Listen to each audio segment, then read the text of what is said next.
माझे थोर, काय सांगू त्यांचे उपकार.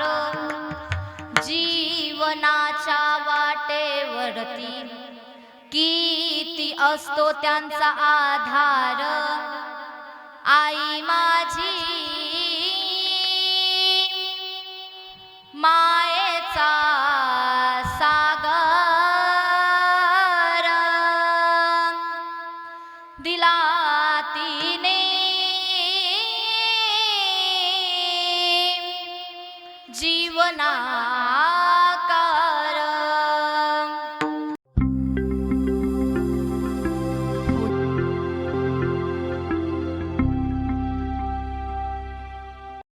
आणि आज खरं तर मला फार आनंद वाटला बरं का, की आपल्या देसले परिवाराने आपल्या या आईच्या प्रथम पुण्यस्मरणाच्या निमित्ताने सुंदर अशा कार्यक्रमाचं आयोजन केले. मी तर म्हणते खरं तर त्या आईला वैकुंठातून फार आनंद होत असेल. त्या आईचं हृदय भरून येत असेल की मी कोणतं पुण्य केलं आणि माझ्या पोटी अशा लेकी जन्माला आल्या. मी तर म्हणते त्या आईचं हृदय भरून येत असेल, त्या आईला अभिमान वाटत असेल. तुम्हाला सांगू, आपल्या ज्या आई ज्या होत्या त्या खऱ्या अर्थाने कोणाच्या तरी पत्नी होत्या, कोणाच्या तरी कन्या होत्या, कोणाच्या तरी आई होत्या, तर कोणाच्या तरी आजी होत्या.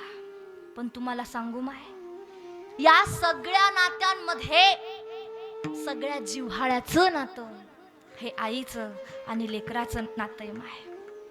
माय बापो, आई मला सांगा ना, आईनं तुमच्याकडे कधी काय मागितलं का हो? कधी कोणत्या गोष्टीची अपेक्षा केली? मला घरदार पाहिजे, सोनं नाणं पाहिजे. उलट माया आईकडे जे असेल ना ग, ते सगळं तिने तुम्हाला देऊन टाकलं असेल ग. आईला काही लागत नाही. आईला अपेक्षा आहे तर ती फक्त तुमच्या दोन गोड शब्दांची. आई कशी ग तू, बरी आहे का, बस. आईला बाकी काय लागत नाही ग. आई जेव्हा दिवसभर काम करून घरी येते ना माय, तिच्या जवळ जा, तिच्या जवळ बसून तिच्या चेहऱ्यावरचा तुम्ही नुसता घाम जरी पुसला ना, तर या जगातला सर्वश्रेष्ठ आनंद त्या आईच्या चेहऱ्यावर बघायला मिळतो माय. म्हणून सांगते, आईची सेवा करा, आईला जपा. आईला तुमच्याकडून जास्ती काय अपेक्षा नाहीये.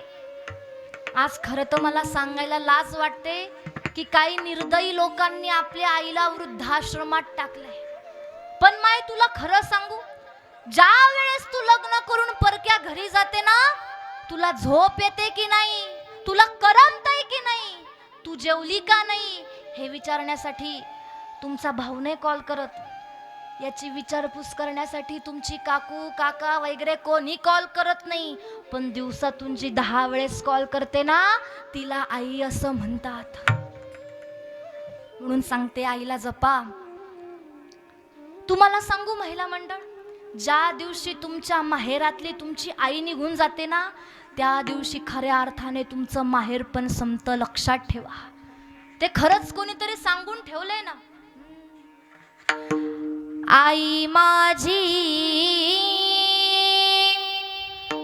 मायेचा सागर, दिला तिने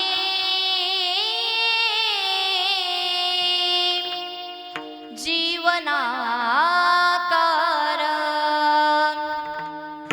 आई वडील माझे थोर, काय सांगू त्यांचे उपकार. जीवनाच्या वाटेवरती किती असतो त्यांचा आधार. आई माझी मायेचा सागर, दिला तिने जीवनाकार. नभीची चांदणी तू ग, चंदनाची कोर,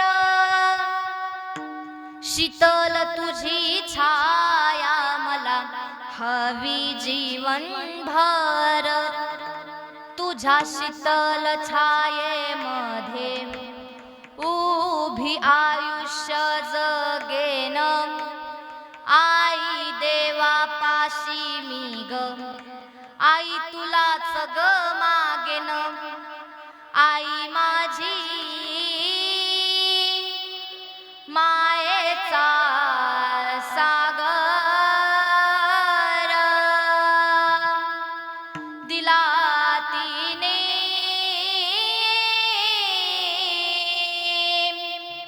जीवनाकार. आपल्याच काही लोकांनी रे त्या आईला वृद्धाश्रमात टाकलं. जरा विचार कर ना माय, पुरुष हो जरा तुम्ही विचार करा. तुम्हाला लहानचं मोठं करण्यासाठी ती आई लोकांच्या शेतामध्ये राब राबली.